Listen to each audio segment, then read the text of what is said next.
Hi there. तो आज हम लोग कर रहे हैं 3027 find the number of ways to place people to. तो ये क्वेश्चन एग्जैक्टली सिमिलर है find the number of ways to place people 1 से और 3025 प्रॉब्लम नंबर। और बस इसकी वर्डिंग थोड़ी सी चेंज है। तो यहाँ पे इंस्टेड ऑफ पॉइंट्स यहाँ पे उन्होंने बोल दिया है कि एलिस और बॉब को फेंस बनानी है, और जो एलिस है वो बॉब के टॉप लेफ्ट कॉर्नर पे रहना चाहती है, और वो नहीं चाहती है कि जो भी ये फेंस बने उसमें कोई भी और पर्सन आए। तो बेसिकली वहाँ पे कोई और पॉइंट नहीं होना चाहिए। तो हम लोगों को सेम कल वाला ही सॉल्यूशन यूज़ करना है यहाँ पे। तो मैंने ये पहले से यहाँ पे लिख रखा है। तो हमने पॉइंट्स अरे जो है हमारी उसको असेंडिंग ऑर्डर में पहले हमने सॉर्ट कर लिया है। तो हमने एक्स कोऑर्डिनेट के बेसिस पे सॉर्ट कर लिया है, क्योंकि हम चाहते हैं कि हम पहले जो लेफ्ट वाला कोऑर्डिनेट आएगा उसके साथ हम जो भी पेयर बनेगा उसको मैच कराएंगे। और उसके बाद अगर दोनों ही कोऑर्डिनेट एक्स कोऑर्डिनेट की वैल्यू सेम है तो हम उसके बेसिस पे सेव करेंगे कि जिसका वाई कोऑर्डिनेट ज़्यादा हो, क्योंकि हमें टॉप लेफ्ट के बेसिस पे सॉर्ट करना है। तो लेफ्ट के बेसिस पे सॉर्ट करने के बाद टॉप पे जिसकी वैल्यू ज़्यादा होगी उसको हम लोग यूज़ करेंगे। तो उसके बाद फिर एरेज को सॉर्ट कर लिया है यहाँ पे।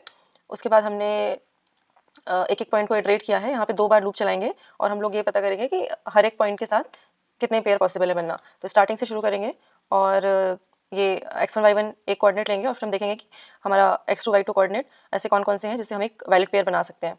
तो यहाँ पे भी हमने एक मैक्स वाई ले रखा है जो कि ट्रैक रखेगा मैक्सिमम वाई एनकाउंटर सो फार।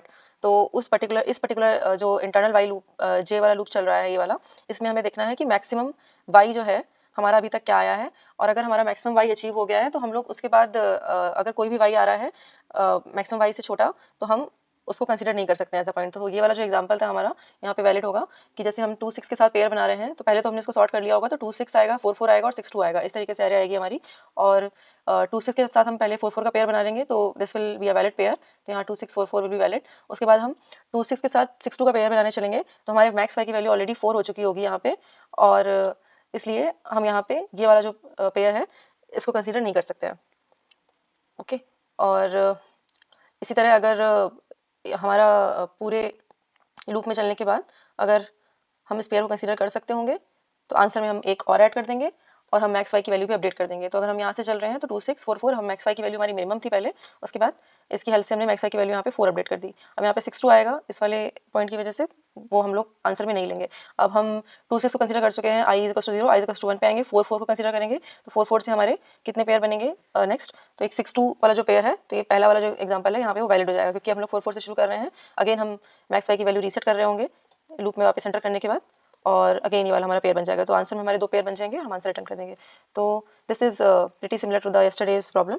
और इसकी जो टाइम कॉम्प्लेक्सिटी होगी वो ऑर्डर ऑफ n स्क्वायर होगी, क्योंकि यहाँ पे 2 फॉर लूप चल रहे हैं यहाँ पे हमारे। तो let's run it and submit it.